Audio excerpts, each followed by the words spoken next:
I really did not know that Journey was the last hope of the Jedi to fight the evil force, but we found that out today.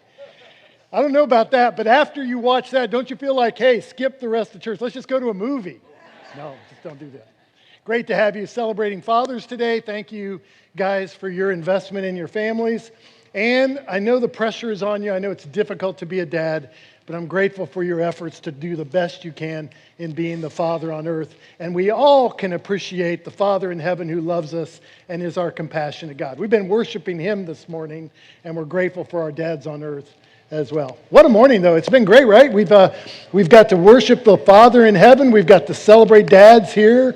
We got to do communion, and I just wanted to take an aside before I get into the message today out of 1 Samuel 16. I wanted to just pause for a second and talk about June 19th. Maybe you don't know this, you didn't realize this. This has become a national holiday, this particular day. It's called Juneteenth. And if you don't know what that means, let me just educate you. That was the day that a general was dispatched by Lincoln to go into Texas, Galveston, Texas, and announce to the slaves that they were all free in Texas. It was a big deal for them. It was the Emancipation Proclamation, and that is a day that we now as a nation have set aside to remind the world that we are no longer enslaved to any man. There is no slavery to mankind. Come on, as Christians, that should be like our mantra, that Jesus came to make sure all men are not only created equal, but are free from sin and free from the slavery that bondage tries to hold on us. And we celebrate that for what our country finally figured out, and we especially appreciate that as believers in Jesus. Amen? Amen. So if you're wondering what today is, June 19th, Juneteenth, it's the day we celebrate freedom. And we as believers should be the ones that are talking about that. In 1 Samuel 16, we get into our message today about Samuel. It's the last story of Samuel as a living person. We're going to get into that. And I thought because it's Father's Day, I'd focus on it from the standpoint of what God notices in a man. Now, it is Father's Day, so I thought I'd tell you a few stories or a few things before, just to test you guys as a dad. And I'm wondering, do you know what Boaz was like before he got married? Yeah, that's not fair. You heard that from first service. Boaz was ruthless. Come on. It's Father's Day. I'm allowed to say dad jokes on Father's Day. You know who the greatest comedian in the Bible was? Greatest comedian in the Bible? Samson. He brought the house down. Come on, that's funny. You know who the best babysitter in the Bible was? Moms are not going to like this one. You know who the best babysitter in the Bible was? David. He rocked Goliath to sleep.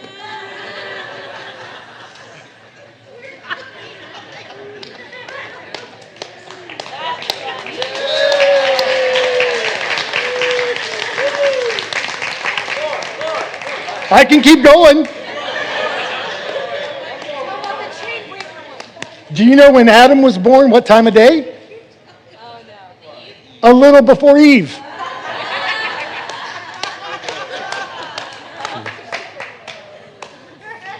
Yeah, where's the cane? Pull him off the stage, right?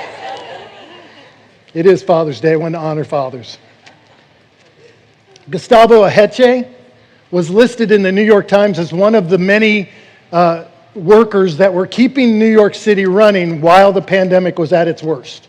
Most people were locked in their homes. People were hiding basically from the virus that was rampaging through the city. Only essential workers were allowed to work, and Gustavo was one of them. And not only did he do his current job in construction, building areas and doing construction jobs to keep main important functions alive, but he took a second job on during the pandemic to deliver food at night to those people who needed food and couldn't get out to buy it. He was working 2 jobs, exhausted every single day when he got home late at night. And not only that, but his wife was serving as a nanny for a family, and the family moved in the midst of the high point of the pandemic back to North Carolina. So she left and moved with the family to take care of their children and support that family so that they could make an income. Why? Not because they wanted the money, but because they were supporting their family back in Guatemala with the money that they both were making while they were trying to help people. The news reporter for the New York Times asked Gustavus, "What made you keep going when you were so exhausted? I mean, why did you keep doing it when those two jobs were exhausting you and your wife was in North Carolina and you're trying to make money for people in another country?" And he said, "Well, it really wasn't about the money. It was about people.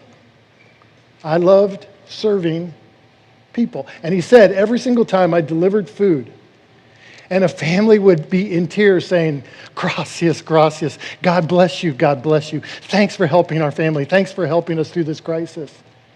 It motivated me to keep on going. Today I want to talk to men about what God notices in a man. We're going to look at 3 different men in this story, Samuel being the first one. And what I want you to see, and this is specific for men, even though women, I want you to tune in, because not only does this speak to you, he notices the same thing in women, but it also shows you what to look for in a man. If you're single, you need to listen to this carefully.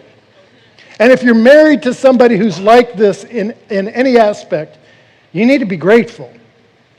Because these things are the things that God notices in a man. And he's going to make it very clear in 1 Samuel 16 as we look at the last story of Samuel. We've been covering different stories of Samuel's life. We've seen a progression in his life throughout the whole book, all the way through these 16 chapters. And we've noticed in each stage of his life, God has something new that he wants Samuel to demonstrate and show all of us what he notices. He notices our heart cries instead of just the words of our prayer. He notices our consecration instead of just our intention. He notices a nation that witnesses for him instead of serves themselves. And last week we talked about he notices when we fall short of his glory instead of turning and becoming the leaders of people that bring him glory. And today we're going to talk about what he notices in a man. It's in 1 Samuel 16. Samuel is at the end of his life.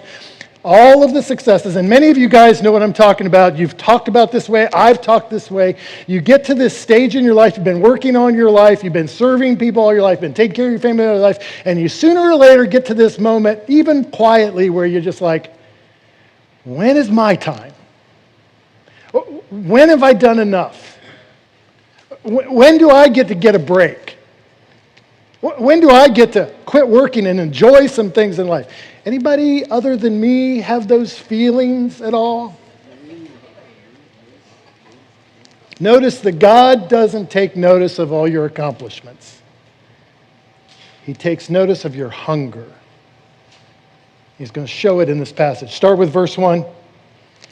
The Lord said to Samuel. Now, Saul has been rejected as king. He has failed as a king twice now. And Samuel's mourning it. And the Lord said to Samuel, "How long will you mourn for Saul? Since I've rejected him as king over Israel. Fill your horn with oil and be on your way. I'm sending you to Jesse of Bethlehem. I've chosen one of his sons to be king." Now, just pause for a second and realize what's going on here. Samuel cared deeply for Saul. I don't want you to miss that. For Samuel, when he passed the baton of leadership to Saul as king, he invested everything he could through the rest of his life into this new king. He wanted Saul to be successful. He wanted Saul to lead well for the sake of the nation that Samuel was praying and caring for. He wanted that baton passed to work so that some of the burden comes off of Samuel and comes on Saul, and together they can lead the nation closer and closer to God. And Saul failed at this. And it broke Samuel's heart. To some extent, it's not in the text, this is my opinion, but to some extent, Samuel feels not only responsible for Saul's failure, but like everything he's done in his life has gone to waste. I tried. You ever been there? I tried to raise my kids the best I could. They didn't listen to me. I tried to work and do the right thing at work. They didn't follow along. I tried to be the right citizen in the nation, and it didn't really matter that people just went their own way. I'm done. I don't know what to do. And here's Samuel mourning the failure of his leader. Can I, before we get into the text and what this teaches about what God notices in a man, can I just say a word to all of us that are Americans, and especially believers? When was the last time you mourned instead of gotten angry at a leader?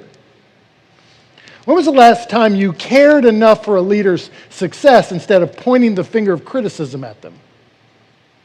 When was the time you cared about helping them do the best they can instead of dictating and demanding from them what you want out of them? Maybe, this is just a thought, maybe if the church would rise up and care and pray for its leaders instead of always criticize them, we'd get a little bit further along. That's where Samuel's heart is. And God says, okay, you've done that enough. Why are you going to keep living in the past? Why do you keep mourning what you want from the past to be resurrected and come back now? Why do you keep reaching back to the old days, hoping somehow you can pull that into the present instead of moving forward to where I want you to be in the future? Quit living, this is a great message after a pandemic. Quit trying to bring the old back and move forward to the new. You ever remember 1 Corinthians? The old is gone. The new is here. Quit mourning the past and move to your future. What a message to Samuel. And I want you to see this clearly. God is not noticing Samuel's mourning. He wants to notice his hunger to go. He's not happy with us sitting around waiting for God to do it all. He wants us to be a part of what God's doing. He wants us to go with him. And that doesn't necessarily mean, okay, that means I got to leave California. I got to leave somebody. I got to go. All he's saying is he wants you to go with him where he's going and do what he's assigned you to do instead of trying to live in the comfort of the old. And that's a tough lesson for us, especially men. It's the way God designed it. He wired us that way. I was remembering a friend who years ago when I was a young person, he wanted to go fishing. He had never fished in his life, never even cast a fishing line into the waters, never gone to the lakes of Ohio and do it. So he got a book and he started reading books and magazines about fishing. And he found out what the best fishing lines and fishing reels were to buy. And so he went to the store and bought from the sporting goods store the right fishing equipment and tackle and a tackle box. And then he got the right bait to go fishing with. And he read a little bit more and he learned how in his backyard to cast the line out and to reel it in. And he was doing that really well. And then he scheduled a boat to go out onto Lake Erie. He wanted to go to Lake Erie and catch some fish and then bring them home and cook them all up and have some fish for dinner. The only problem was, he never caught a fish. Never caught a thing. Never pulled one in, never grabbed one on the reel. You know why? Because he never went. I've noticed something about fishing. If you don't throw the line in the water, you're not catching any fish. Come on. You don't even have to be a fisherman to know that, do you? Friends, if you don't take a step forward, you're never going to progress. If you don't have a hunger to go, you're never going to go anywhere. And God notices a man who hungers to go for him. Not sit on the couch and play video games. Not hang out and expect everything to happen for him or her. God's looking for some people who want to go. He's ready to use them. So can I ask you, are you hungry to go? Not hungry to leave, hungry to go. Last week after services, a couple of our little kids grabbed a bunch of those little flyers for the Making Waves VBS coming up. And their parents took them to the houses of their friends on a Sunday afternoon, and they passed out, personally, 6-year-old and a 4-year-old passed out these little flyers to their friends. Hey, come to VBS for us. Come to VBS with us. They got 10 or 11 friends coming to VBS last week. It's amazing what God can do if you're just hungry enough to go. Look what else we see in Samuel's life with another man here, starting at verse 2. But Samuel, he's hearing this call. That's great, God, that's fantastic. I've always gone for you. I'll still go for you. But wait a second. How can I go? Because if Saul hears that I'm going to anoint somebody else as king, guess what he's going to do? He's going to kill me.